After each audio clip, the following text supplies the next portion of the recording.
Hi, and welcome. You're listening to the X22 Report. My name is Dave, and this is episode 723. And today's date is July 22nd, 2015. And the title of this episode is The Economic Data Points to a Major Collapse Headed Our Way. Now, before I get started, I just want to make an announcement. Tomorrow, which is Thursday, I'll be uploading an interview with Mike Mish Shedlock. And if you're on the X22Report.com alert system, you will get an email if you signed up to the X22 Report Spotlight channel on YouTube. YouTube should send you an email. If not, you can come right to that channel and you can look for the interview, or come to the X22Report.com site and you can see the interview on the right-hand side. Let's get right into the economic collapse news. Now, out in Greece, we understand the bailout has not fully gone in effect because we understand that there's still voting to be done inside of Greece, the Greek government. We understand outside governments in the Eurozone still have to vote.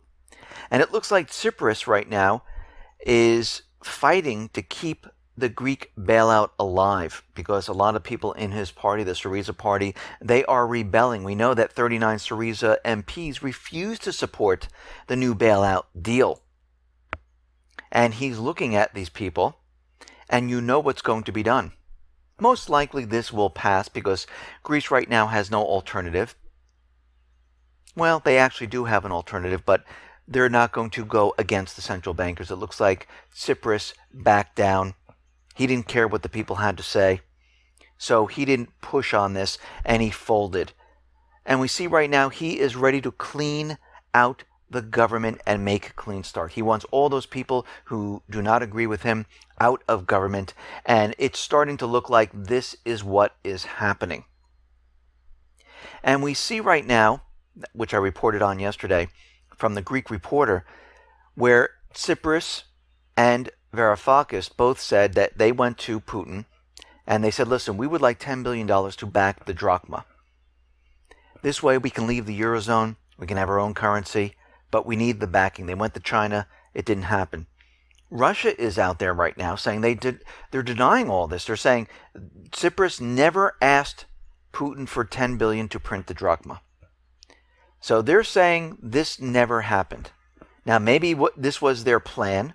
Maybe this is what they wanted to do. But there seems to be a little bit of a confusion. We know that Putin was going to advance Greece $5 billion, and Greece was looking for the other $5 billion in other places, but they just couldn't find it. And it seems at this point in time, he had no other place to go. He had no other alternatives, and basically went along with a deal which was much, much worse than what the people were voting on. And right now he's out there telling the Syriza party, listen, if you had a better plan and you don't like this deal, show it to me. But you know what? Everyone is too afraid to do this. I personally think they should go out on their own. Take their chances, because you know why? This situation is a dead end. It's debt piled on debt. It's more austerity. The country's being sold off. It's a no-win situation. The only winners are the creditors. That's it. And Greece is not the only country that has a huge amount of debt. I mean, the European debt just hit a record high. It went from 9.3 trillion euros up to 9.4 trillion euros. It's a new record high. Now, if we look at debt to GDP, think about this for a second. Back in 2008, the European debt to GDP was at 65. From 2008 to 2015, it's now at 92.9%. And this is, 7 years? This is a bubble that's going to pop. And this is what we are looking at right now. I mean, it's unbelievable. But there are other countries, and we mentioned them before, Spain, France, Cyprus, Portugal. They all have problems. They all have too much debt. They have austerity imposed on the people. The unemployment rate is very high. The youth unemployment rate is skyrocketing. And the youth unemployment is the next generation. It's not going to get better. It's going to get worse as we move along. This is why when we go back to 2013 and we heard the Eurozone out there telling us that we were in this recovery, and they said this during the summer of 2013 along with Hollande from France. And we can see from that point moving forward, it hasn't gotten better. It has gotten worse. The debt has increased. Austerity has increased. Unemployment continually rises. Youth unemployment continually rises. I mean, here in the United States, it's not any better. I mean, we just got announcements that Barclays is going to lay off 30,000 plus employees. We got announcements that Qualcomm, 4,000 people. Lexmark is laying off 500 worldwide. Intel is laying off thousands of people. And what's very interesting about Intel is they're laying off people. They're laying off thousands of people here in America. And at the same exact time as they're laying off American workers, they're lobbying for more H-1B visas to bring in foreign workers. Of course, when you bring in the foreign worker, you don't have to worry about paying that penalty for Obamacare. It's a little bit cheaper. And what these people don't understand, once they get laid off from Intel, they can never be hired back. So this is unbelievable. They're laying off American workers, looking for foreign workers to pay less. And we've seen this going on for quite a while. This is why we're losing manufacturing. This is why companies are moving out of the United States. This is why jobs are hard to come by. And we're seeing that all these economic indicators, they're pointing to something, and that is a complete collapse of the system. I mean, we talk about Caterpillar quite a bit. And when we look at Caterpillar back in June, we saw a negative 19% drop in Asian Pacific sales. U.S. retail sales posted their first year-to-year decline since February, dropping 5%. But the real depression is in Latin America, where cat retail sales plummeted by 50%, the most in reported history. And then we saw an 18% drop earlier this year. But what's more disturbing about all of this is that the sales for Caterpillar, they are now worse than they were back in the collapse when it happened in 2008. They had 19 months of sales declining. Now we have 31 months during the recovery. So during 2008, going to about 2010, almost 2011, it was 19 months during that Great Recession. The end of 2012 to the present day, during this incredible recovery, we have 31 months of negative sales. Does this sound like a recovery? No, it doesn't. And we understand retail is not doing any better whatsoever. Retail in America is completely collapsing on itself. And of course, they're making excuses that no, it was the weather, the sun is too hot in the summer, online sales are picking up the slack. Well, if that is true, we'd see a direct correlation between the the decline in sales in brick and mortar shops, and we would see the rise in online sales. But we do not see that whatsoever. That's what's missing. And right now, the National Retail Federation, they've already told us that, yeah, these back-to-school sales, they're not going to be good. They're going to be about 9% below. And they gave some excuses of why this is going to happen. Because people are just, they're just not going out and purchasing right now because of the heat or whatever other excuse they're using. But right now, they're slashing their outlook for the rest of the year by 15%. So they went from a 4.1% growth now to a 3.5% growth. And I wouldn't be surprised if they go lower than that. The excuse reason for this markdown? Spending has been hampered by lackluster growth in our economy. I guess they just admitted that the economy is not doing well. Of course, as we know, the U.S. government central bankers, they push gas prices down. We know this was for many different agendas. They're trying to destroy the economies of Russia. They're trying to get people to use that extra money they have and go out and purchase these goods at the retail shops. But it is not working. We see that all of this is falling apart.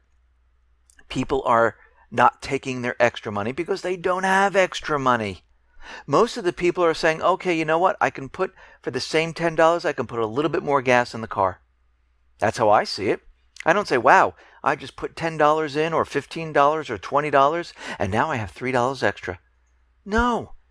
You fill it up the way you were filling it up and now you have extra gas. I don't have extra money in my pocket. And we're seeing that these bubbles that they're blowing up, they're going to pop. And it's getting worse and worse as time goes on. We understand back during the last run-up to the last crisis, back in 2008, we saw Americans, they were taking out home equity loans, using that extra money to remodel kitchens, go on vacation, purchase new cars. What are we seeing today? Well, they don't have the equity in their homes, so they can't use that money. They're taking loans out on their cars to pay for food, to pay for goods. And a lot of these people who, you take out the loans to pay for groceries and their other bills, 10% of them end up losing their cars.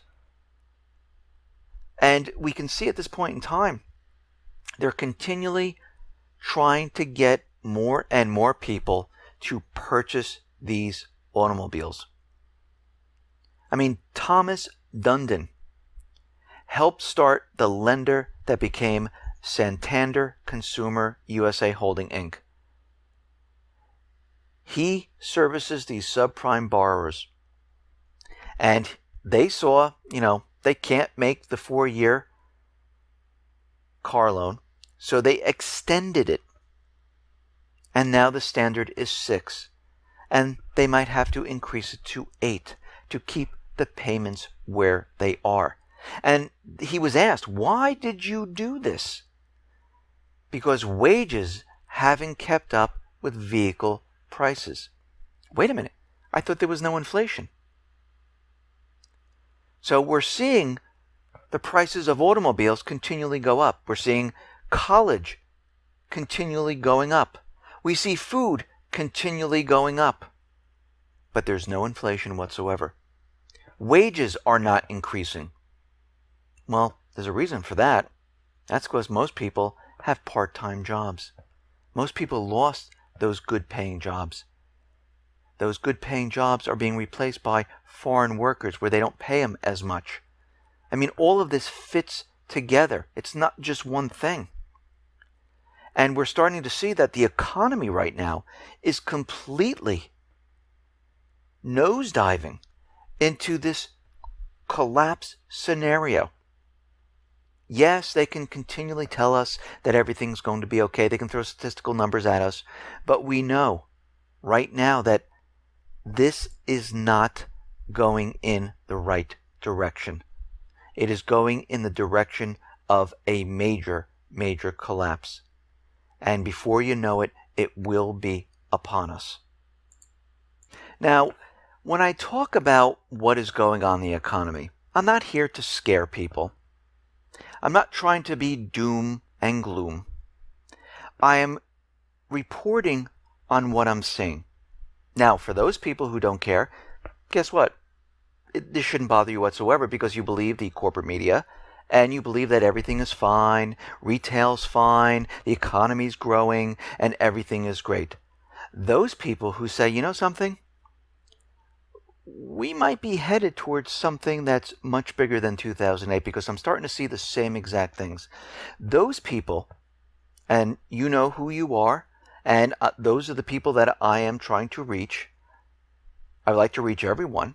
That would be very nice. To get everyone prepared for what is coming, because I don't want to see the same thing happen back in 2008. Do you know how many people lost their jobs, who had their electric shut off, who were kicked out of their homes, who lost and their family broke up? Well, I know many people that this didn't go over well. And this time, it's going to be much worse. This time, it's not just going to be, oh, here's the government, they're going to bail you out. We saved all the jobs in the corporations. The CEOs got a lot more money. The banks are fine now because we funded them trillions of dollars. The Fed just bought up all the toxic real estate. This time, it's going to be completely different, because if you look at 2008 and you look at today, the amount of debt, 0% interest rates, the amount of people that are out of work, the people who lost their credit, the people who've never found that high-paying job, who have 1 or 2 part-time jobs and are living paycheck to paycheck, all those people who are on government benefits, food stamps, this is where the problem is. And all those people who think their job is secure, they're coming up in the next round. Because those people who already lost their job, they can't lose it again. They got a part-time job. They don't have that high-paying corporate job anymore. So those people who were spared, it's coming around once again. Now, believe me, I don't want people to lose their jobs. I want you to be employed. I want you to make a living. I want you to go on vacations, buy food, and live a peaceful life without all of this. That'd be fantastic. But right now, we have central bankers, powers that be, that will not allow this to happen. They rather take the wealth from the people before the collapse comes. Now, everyone needs to be prepared. And those people who've been listening, I say continually stock up on your food, continually stock up on your medical supplies, continually put away some cash, buy some gold and silver. I know it's coming down on price. Guess what? It is on sale today.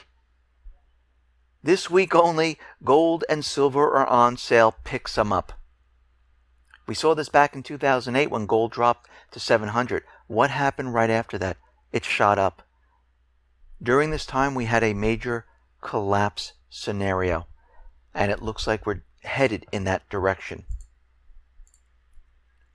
Now, if you haven't been preparing and you're worried that you don't have enough time, I can't go out and think of all these things to purchase, well, you can go to different companies and you can find all of this in one place. One of them is lifereliance.com. You can go there. They have food storage, water storage, bug out bags, seeds, 24-hour kits, first aid. You name it, they have it.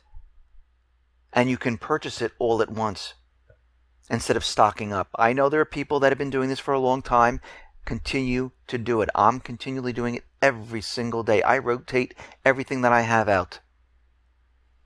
And those people are just getting started. You need to do something to be prepared. Look what happened to Cyprus. Look what happened to Greece. Do you think it's going to end right there? It isn't. The corporate media right now is out there and they're telling everyone, look, the economy is bouncing back. Existing home sales, they have soared to the highest we've seen since 2007.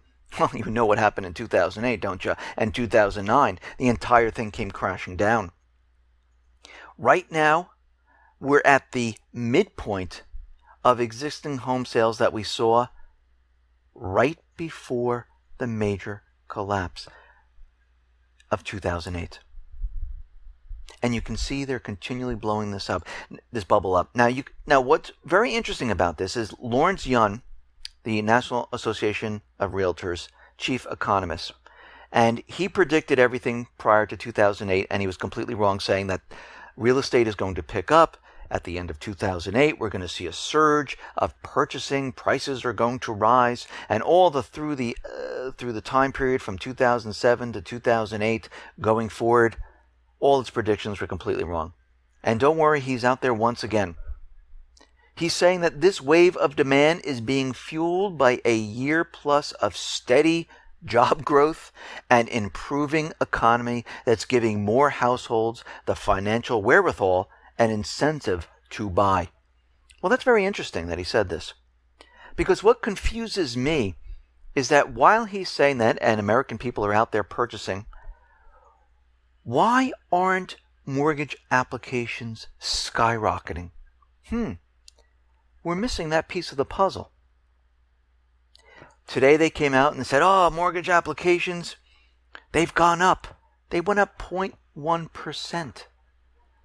A week ago, they dropped double digit. Something isn't right. Because if Americans are out there, and I'm sure most Americans do not have cash on hand just to go out and put down $300,000, $400,000, $500,000 on a house, or more than that, they go out and they take a mortgage out. But we're not seeing that. So who are these people that are purchasing all these homes? Well, we know who they are. It's the hedge funds. It's the investment companies. It's foreign countries who are coming in and purchasing in cash. This is what's blowing up the bubble. And everyone is scratching their head and wondering in certain locations, why aren't I getting traffic to my home? Why am I lowering my price? They don't understand. Now, it's not happening in every place. There are certain areas where real estate is booming. And those places, you see a lot of hedge funds, investment companies coming in and paying in cash. Yes, we still have people that are purchasing homes. But the number of people who are applying for applications has dropped dramatically. And it doesn't correlate to what they're telling us. It's not a people-driven economy. It's not a people-driven housing boom. It's a central bank housing boom. And do you think they really can keep this up? I mean, what they're telling the banks, keep foreclosures off the market to keep the prices up. Can you imagine if they let loose all the foreclosures onto the market? It would have a ripple effect across the country and bring prices down. They don't want that to happen because in the American public mind, if prices go up, that means the real estate market is good. And this is what they're trying to convince you of. But Americans are realizing something's wrong. Coming out of a Gallup poll, we see 57% of Americans see the U.S. economy as getting worse, sending hope to its lowest since September. Now, why are they looking at this and feeling that why do they feel that the economy is getting worse? Because they're out there wondering why they don't have a good paying job. Why don't they have discretionary funds? Why they can't sell their home? Why, when I put my resume out, I can't find the same job with more money? And they're scratching their heads. And something just doesn't feel right. And of course, you have to remember the United States President Obama, said, listen, you need to believe me. It doesn't matter if you don't feel that we're in a recovery.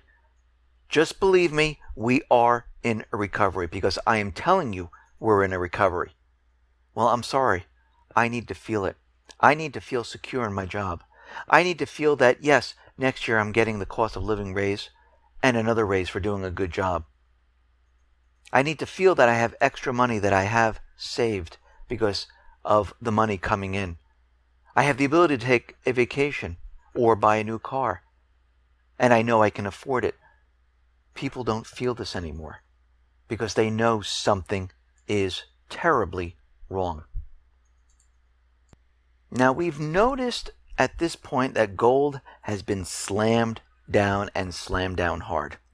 We saw this back in 2008 when gold dropped to $700 an ounce, but then shot up right after the economic disaster because people started to realize, something's wrong with the economy. I better get my money out of dollars, out of stocks, and put it into precious metals. And that's why we saw the metals go right up. And we always see this before a major type of crash scenario, because the central bank, they don't want people to realize what's going on. And if the metals prices are continually dropping, people think that everything is fine. Don't put your money in precious metals. Put it into the stock market. And they want everyone all in at this time. But we see China and Russia, they are taking full advantage of this. Russia has bought another 25 tons of gold. And they're saying that, yeah, we need this gold, which is 800,000 ounces, because it allows us to have insurance. It gives us a 100% guarantee from legal and political risk. China has upped their gold amount, because why wouldn't they? Gold is on sale right now. You can scoop it up. Now, I wanted to talk about the Chattanooga shooter, where the mainstream media, the corporate media, is out there telling us that it's because of the Islamic State that he did this. It's because he's a homegrown extremist. And we're getting all these conflicting messages coming out of the U.S. government. Because when we look at this entire situation, we see there's two agendas here. There's different entities controlling the agendas, and they're getting all intermixed. We have the gun people out there trying to say, guns are bad, guns are bad. Then we have the warmongers who want war, who want to pass the authorization for war, who are preparing for an event. And we realize that this person, Abdulaziz, he was on SSRIs. He was taking medication. And they always skip over this. They never mention that part. And the FBI came out and said, no, he was not radicalized, but they're looking into it to see if he was. They don't know how. And you know that all of this was part of an event plan, because they knew his name right away. They knew everything about him right away. But they can't figure out right now what his motives were. How interesting, because all of this is getting confused and mixed up. And they're starting to say that, well, friends who knew him said that, yeah, he didn't like the Islamic State because he thought they were stupid. They weren't even Islamic. And he was completely not looking at that whatsoever. And of course, now they're saying they found a diary from him, and they're trying to make the case that, yes, he is radicalized. Yes, we're finding this information. Of course, as you know, most of this information is completely fake, phony, and false, because they're trying to explain away why this happened. And the stories from all these different agendas are conflicting with each other. And they're trying to make sense out of it. And this is why it doesn't make any sense. Basically, he was a patsy. They found someone who was mentally disturbed, was on medication, used him, and eventually he was shot down. Because this is the same MO that all of these seem to happen. Now, the one in Charleston, he tried to shoot himself, but he ran out of bullets. And we see at this point in time, no matter which way you look at it, it all doesn't make sense. But if you believe the official story, then Americans should have guns because we should protect ourselves against the Islamic State. If the gun grabbers are out there trying to make their case, then those people shouldn't be in gun-free zones and they should have weapons. So no matter which way you look at this, none of it makes any sense whatsoever, and it doesn't fit into their agenda. And what even makes no sense whatsoever is that we just had a shooting, and if you believe what is going on here, and you believe there was a shooting, and you believe that this person came up with a weapon and shot people, why in the world would the Pentagon refuse Army military recruiters weapons? Why would they tell them, listen, if something like this happens, close the blinds. We don't want you to protect yourselves. This doesn't even make sense. It reminds me of the Sandy Hook shooting, where they told everyone, no, teachers shouldn't have weapons, the principal shouldn't have weapons, we shouldn't have security guards to protect the children. You should hide in closets. You should hide under the desk. And if a teacher wants to do something, they have a scissor. I mean, these are the most ridiculous things I've ever heard of. Because these stories that they're telling us, they don't make any sense. And they're trying to fit this into their agenda, and it's not working. Now, out in Japan, we understand Abe has been pushing the constitutional reform to make Japan go from a passive nation to an aggressive nation. And 60% of the Japanese people believe the constitution of their country should not be changed. What are they worried about? They're worried about Japan, their future involvement in war. And they're saying that this will likely happen if we change the Constitution. They see what's going on, and they understand. Because we know, and the president has told us, we're containing China in the Pacific. We're containing Russia in Eastern Europe. We see out in Ukraine, their government there, they are making lists of about 567 artists, saying they are basically denied entry into the Ukraine. Gerard Depardieu and 566 other actors, musicians, performers had been put on Ukraine's list of persona non grata. They don't want them in the country. Sounds like the no-fly list here in the United States. We don't want you here in this country. You're on the no-fly list. You can't fly. These people, we're just saying that they're a security risk. We don't want them in our country. French MPs, they're going to visit Crimea. 10 members of the French National Assembly and Senate, they're going to go and meet the Crimean leader. Kiev is saying, if you do this, we're going to ban you from Ukraine. You'll be blacklisted. Not allowed in. Yatsenyuk is out there, and he's telling Greece that they should use Ukraine's formula for success. He believes what he's doing in Ukraine, again, he's a central banker, that they're successful. Their country is collapsing. They're in default. Yes, the IMF, the EU, the United States continually gives them debt. Their entire economy is collapsing. They don't have success.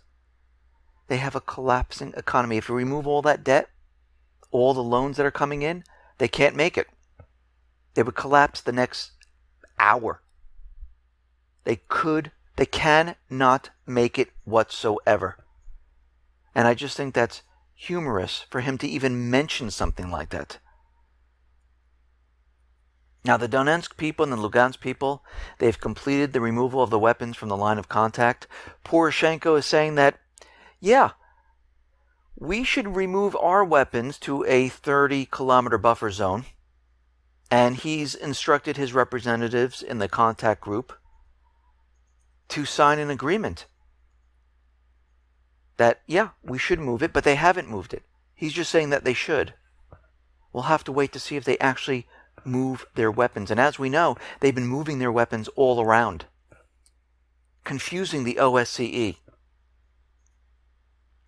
What's very interesting about all of this, the Lugansk and Donetsk people, they had teams in the Lugansk airport storehouse clearing up the debris and everything else in there. And they came across a depot full of ammunition, small arms, and heavy weapons. Many of them were manufactured in the United States.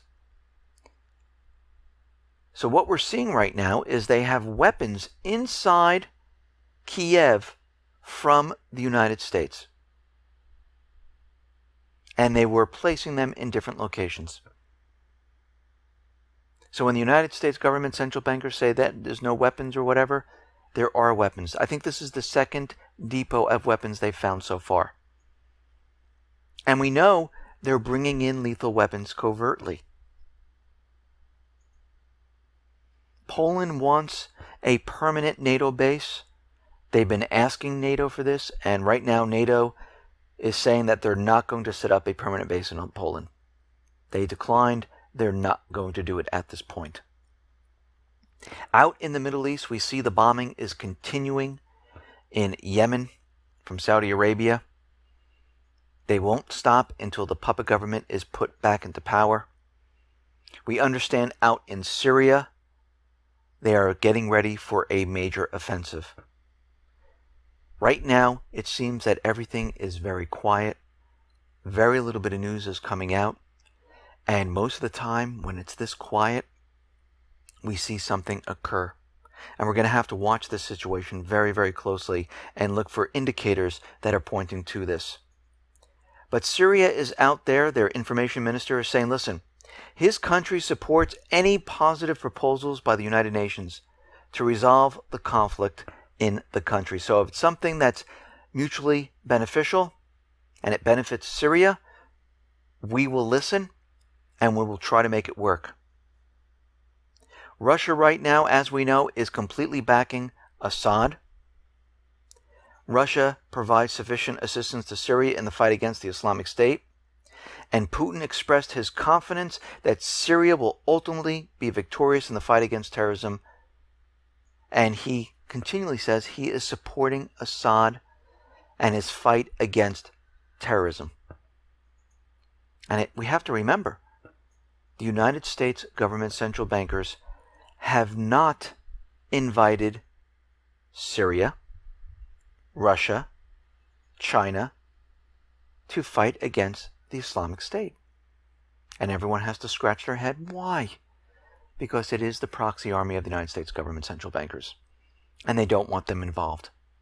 Because if they're involved, they're actually going to hit the Islamic State. They're not going to hit the infrastructure of Syria and push back the Syrian army. They will do damage to what they're planning here. And this is why they're not invited into this fight.